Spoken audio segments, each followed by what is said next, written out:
In this guide, I'm going to show you how to change settings in Violence District Roblox.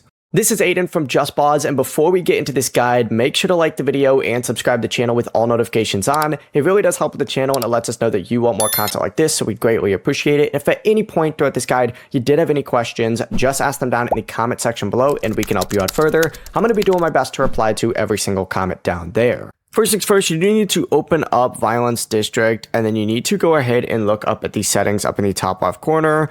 Open that up, and from here you can adjust the different gameplay and accessibility options available, which includes things like click instead of hold, round toggle, crouch toggle, epilepsy mode, heartbeat visualizer, and heart visualizer color. There's a lot of stuff on here. You could also change display settings, traffic preferences, audio options, and other gameplay preferences. Simply select the setting that you want to change, and you can adjust it to your preference, but that is how you could change your settings in Violence District.